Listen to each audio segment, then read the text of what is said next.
Either you leave now, or we both leave together when I set fire to this lying hell, I said, holding up the lighter closer to Derek's prized photographs. He stared at me as sweat trickled down his forehead. You wouldn't dare.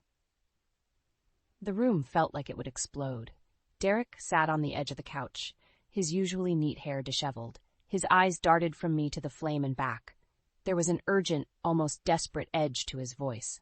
Laura, this is ridiculous. Put that down. My hand trembled, but I kept the lighter steady. Ridiculous? You think this is ridiculous? What's ridiculous is you spending our money on someone else while claiming we're broke. He blinked rapidly, searching for the words. What are you talking about? Where's this coming from? The box, Derek? The one you thought you hid so well in the closet. Receipts for gifts, dinners, everything. All for someone named Emily. For a moment, Derek was silent. His face changed, hardening in a way that poured ice into my veins. Laura, you don't understand. There are things, it's not what you think. Using my free hand, I pulled out the receipts, throwing them at him. They fluttered down like a damning rain. Tell me, Derek, what do I not understand? Because from where I'm standing, it looks pretty clear. Derek sighed, standing and walking towards the door. For a moment, I thought he was going to leave. Look, let's talk about this rationally. No need for threats or violence. Rational? You want rational? I laughed, a harsh sound in the tense room. You've been lying to me for God knows how long, and now you want to talk? He held up his hands as if trying to calm a wild animal. Listen, we can figure this out. Put down the lighter and we can... I cut him off. Or we can what? Pretend everything's fine? Keep lying to each other. I felt my resolve waver and took a deep breath, steadying myself. No, Derek, I'm done pretending. His cool demeanor cracked for a second, showing just a hint of fear. Fine, you're right, I messed up, but can we please talk about this? I lowered the lighter slightly but kept my eyes locked onto his. Talk? Yeah, we'll talk, but not here, not now. Derek took a step forward, cautiously. What do you want, Laura? This is getting out of hand. I turned and grabbed my bag, stuffing it with whatever important documents I had tucked away. I want out. For good. And you're going to let me go without a fight.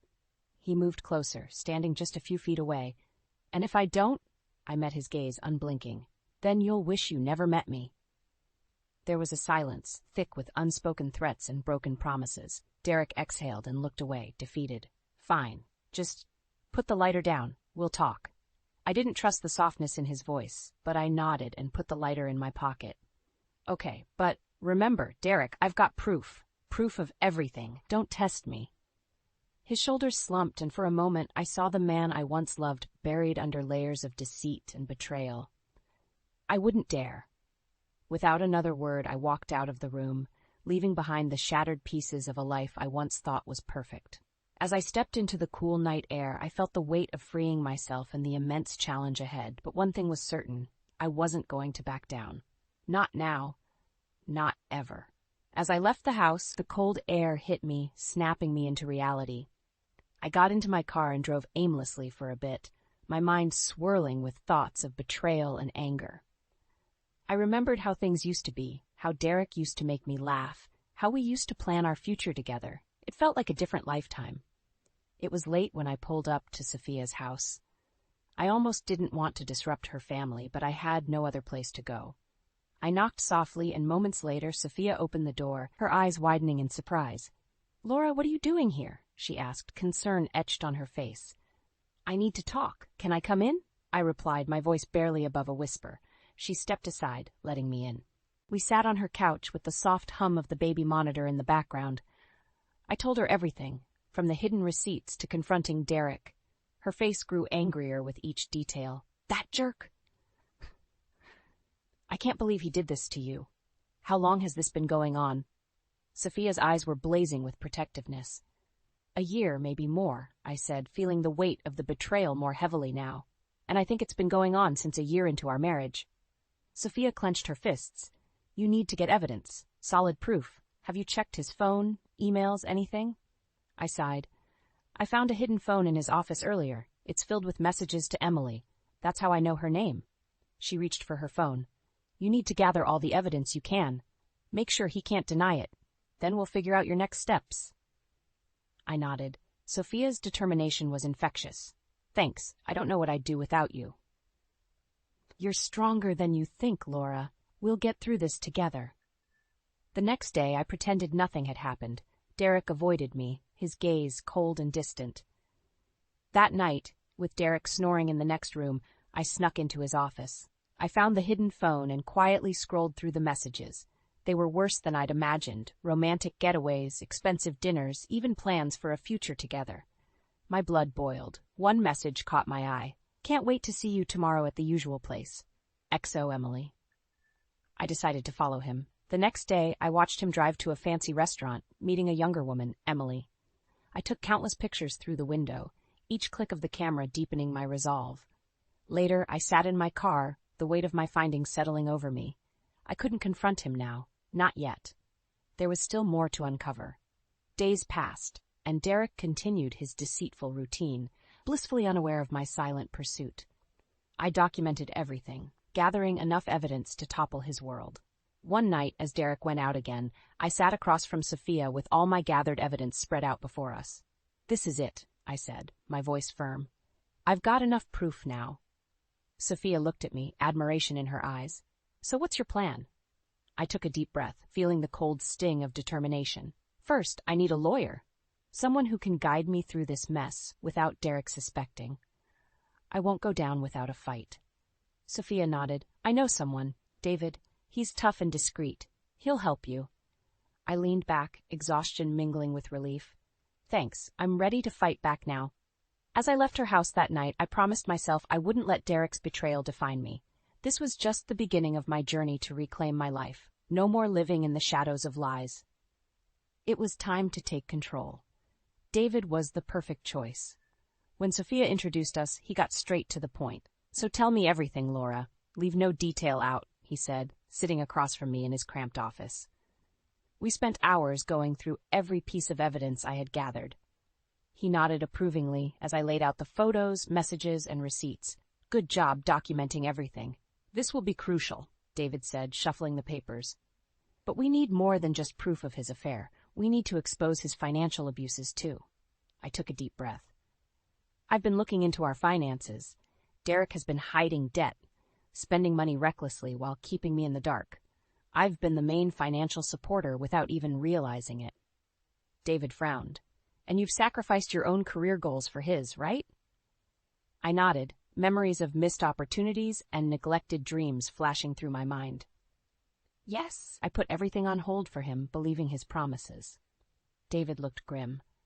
"We need bank statements and any financial records you can find. He can't deny hard evidence." That night, while Derek was asleep, I tiptoed to his office. I rummaged through his desk drawers, finally finding a locked box. Using the key I had swiped earlier, I opened it to find stacks of bills, credit statements, and loan forms.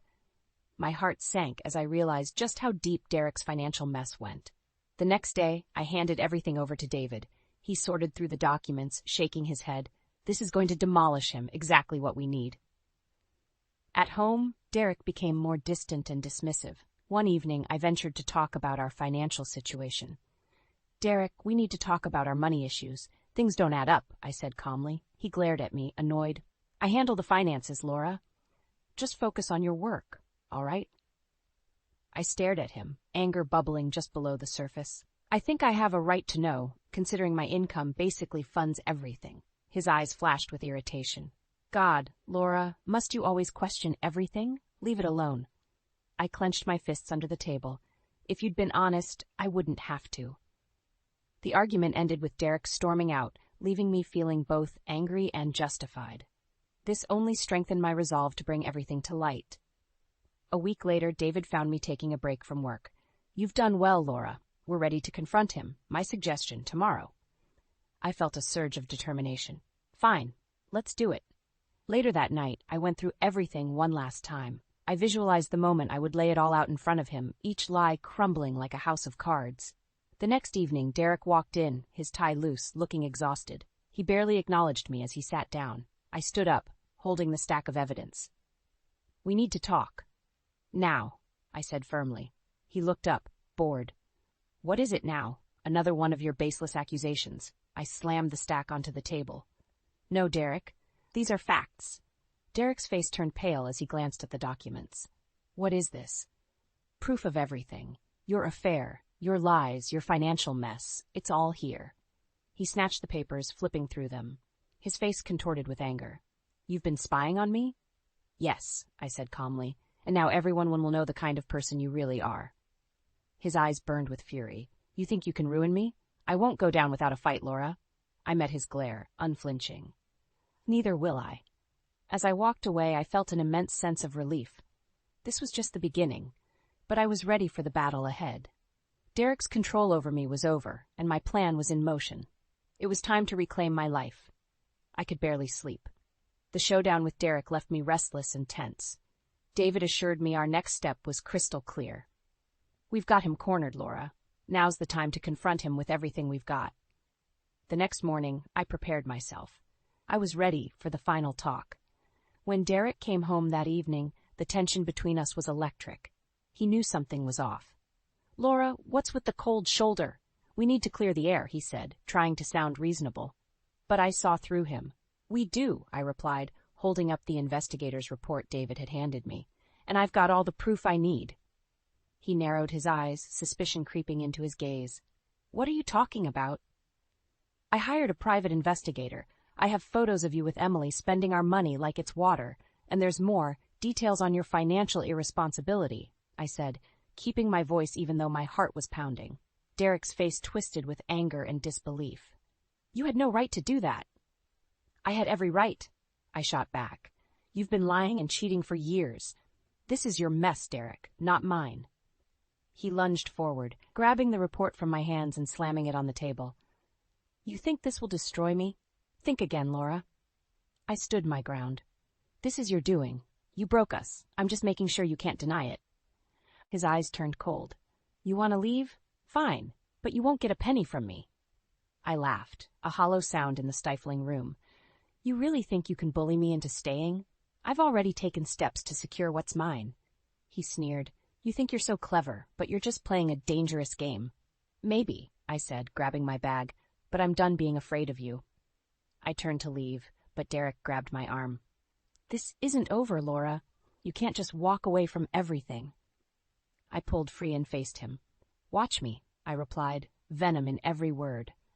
I walked out, slamming the door behind me. Outside, the cool air felt like freedom. I drove to David's office, where we finalized the plan. I outlined every detail with a steady hand, making sure each move was calculated to perfection. We're in this together, Laura, David said, his tone reassuring. You're doing the right thing. The next day, I started extracting my money from our joint accounts. I set up separate accounts in my name, ensuring Derek couldn't touch a dime.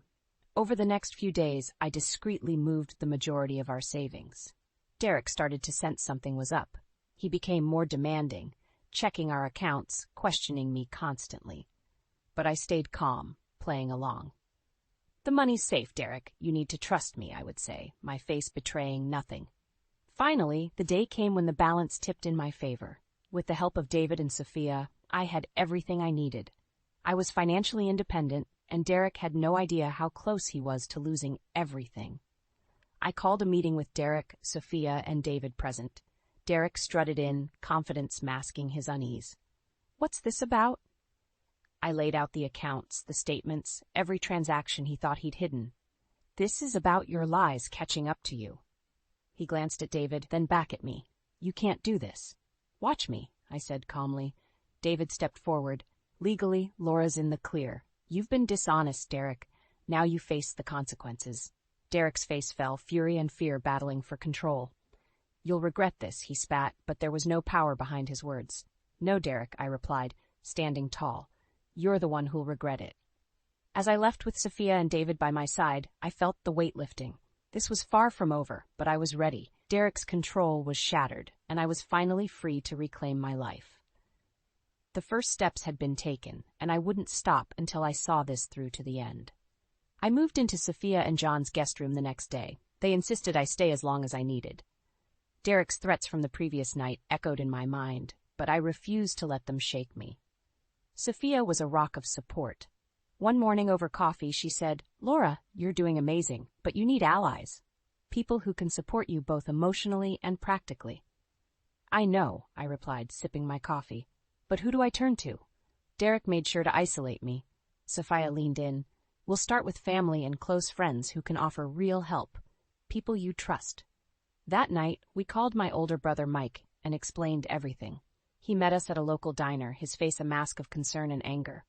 Laura, I had no idea it was this bad, Mike said, gripping my hand tightly. You should have told me sooner. I didn't want to worry you, I said, tears in my eyes. But I need your support now more than ever. Mike's expression hardened. You have it. Anything you need, just ask. Next, I reached out to a few trusted friends. Over the following days, Sophia, John, Mike, and I formed a small but solid support network. They helped me with everything from logistics to emotional encouragement. Meanwhile, David and I were busy making final preparations to secure my independent financial stability. I transferred more funds into my private account, ensuring I had enough to start fresh once I left for good. One evening, Sophia came into the guest room with a smile. John and I have been talking. You should come stay with us until you get back on your feet. We have plenty of room. I shook my head, touched by their generosity. I don't want to impose. Nonsense, John said, appearing in the doorway. We're family, and you need a stable place to stay. I hugged them both, feeling grateful. I'll stay, but I don't want to be a burden. You're never a burden, Sophia said firmly. We'll get through this together. David called later that week with good news. Laura, we've made significant progress. Financially, you're secure. Now it's time to ensure Derek feels the consequences of his actions. What do you mean? I asked, curious. We need to expose him in a way that leaves no room for him to deny or twist the truth. Make sure everyone knows who he really is. A plan started to form in my mind. A way to reveal Derek's betrayal to our entire social circle. An anniversary party, I said slowly. A surprise anniversary party where I can show everyone the truth. David chuckled. That's bold, but it could work. Let's do it. We set the date and made meticulous plans. Invitations went out secretly, and on the night of the party, Sophia and John helped me set everything up at their place. The house was filled with friends, family, and Derek's colleagues. Derek arrived, surprised and pleased by the unexpected celebration. He glanced around, probably thinking he had managed to win me back without even trying. He gave his usual charming smile, oblivious to the storm about to hit. As the night went on, I excused myself to prepare the final pièce de résistance to the visitor. With everyone gathered in the living room, I stood up, holding a glass of wine. Thank you all for coming to celebrate, I began, my voice steady. Derek and I owe you an honest look at our relationship. Derek looked confused, but he didn't suspect anything yet. I clicked a remote, and the slideshow began. Images and messages flashed across the screen, detailing his affair and financial deception. Gasps filled the room. Derek's face turned ashen as he tried to stand, but John blocked his way. Stay, John said quietly but firmly. As the final image lingered on the screen, a message from Derek to Emily about their future together, Derek's colleagues and our friends turned to him, their expressions filled with shock and disgust. Derek, I said, breaking the heavy silence, this is the truth. This is who you are. Derek's mask finally fell. He looked around, realizing the depth of his unraveling. Laura, you can't do this. But I held my ground, surrounded by my newfound allies. Oh, but I did. The room buzzed with whispers, and I saw Derek's reputation crumble before my eyes. This was just the beginning of his downfall, and I was ready for whatever came next. The aftermath of the anniversary party left a chasm that Derek couldn't ignore. Back at home, his fury exploded. How could you do this to me? He screamed, his face red with rage. You've ruined everything. I stood my ground, nerves steely. I showed everyone the truth, Derek. You ruined everything yourself. You think you're so clever, don't you? He sneered. You've got nothing without me. You're wrong. I have everything I need now. I leaned in, my voice low and cold. And you? You have nothing left but shame. He lunged, and for a second I thought he'd hit me. But he stopped short, his hands clenching and unclenching. This isn't over, Laura. You'll pay for this. We'll see, I said, stepping away. I'm leaving, and there's nothing you can do to stop me. The next day, I moved the rest of my belongings to Sophia and John's place. Derek tried calling, texting, even showing up at their door, but John was always there to send him packing. David delivered more good news soon after. Derek's reputation is in shambles. He's losing clients fast. Word spreads quickly. I nodded, feeling a grim satisfaction. Good. With Derek destabilized, I contacted Emily. She needed to know the kind of man she was involved with. We arranged to meet at a cafe downtown. Emily was younger than I expected, with wide eyes that betrayed her nerves. "Why are we meeting?" she asked tentatively. I took a deep breath. "You need to hear this. Derek isn't who he says he is. He's been cheating on me a long time, lying to both of us." She looked stunned. "What?" "No, Derek said he and his wife were having problems." "Yeah, because he caused them," I said, handing her a file David had helped me prepare. "Read this. It's all the evidence of his deceit." She flipped through the file, her expression shifting from shock to disgust. "I didn't know. I swear I didn't know." "I believe you," I replied softly, "but you deserve to know the truth and to decide what to do with it." Emily looked up, tears in her eyes. "Thank you for telling me. I need to cut ties with him." "Be careful," I warned. "Derek's not just a cheater. He's dangerous when cornered." Emily nodded. "I'll end it. Thanks for opening my eyes." Days later, as I began rebuilding my life, word came that Emily had left Derek. Derek's spiral deepened. No girlfriend, no reputation, no support. David's updates confirmed Derek's decline, each piece of news like a weight lifting off my shoulders. One afternoon, I met with David and Sophia. "What's next?" I asked. David smiled. "You've done more than enough damage. Now, it's about securing your future." Sophia leaned in, her gaze intent. "You need to move out of the shadow of this mess. Start fresh." I nodded, determination burning in my chest. "I'm ready." The next day, I began packing my things, preparing to move into a small, cozy apartment I had secured. It was a new start, a space that was mine alone. Derek tried reaching out once more, showing up at the apartment just as I was unpacking. "Laura, please, let's talk," he pleaded, looking broken. I met his eyes with a hard stare. "There's nothing left to say. Leave before I call the police." He stood there, desperation in his eyes. "I'll fix this, I promise." "You had your chance, Derek. It's too late." He left, shoulders slumped, the full impact of his downfall finally sinking in. Watching him walk away, I felt a strange mixture of sadness and triumph. As I settled into my new place, I focused on my future. I reconnected with my passions, old friends, and embraced the solitude. Life was different, and it was mine to shape. One evening, as the sun set behind the cityscape, I looked around my new home, feeling a profound sense of peace.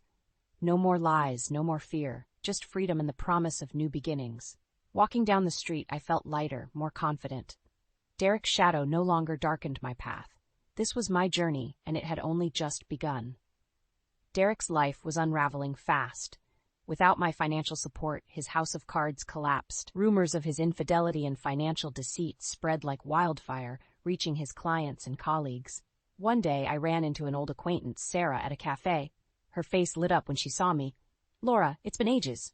We chatted briefly before she leaned in, her expression turning serious. "I heard about Derek. Is it true?" "Every word," I said, not holding back. "He lied, cheated, and drained our finances. I had to expose him." Sarah shook her head, sympathy in her eyes. "What a mess. I'm so sorry, Laura." "It needed to happen," I replied. "I'm rebuilding now, focusing on myself." She smiled. "Good for you. If you need anything, don't hesitate to ask." It wasn't long before Derek hit rock bottom. One evening, David called with an update. "Derek's been let go from his job. His colleagues lost all respect for him." "He deserves it," I said, feeling a grim satisfaction. "What's next for him?" David sighed. "He'll likely try to find new work, but with his reputation, it won't be easy." I nodded, thinking about how far I'd come. "Thanks, David. I appreciate everything you've done." As days turned into weeks, Derek's desperation grew. One afternoon, I received a call from an unknown number. Hesitantly, I answered.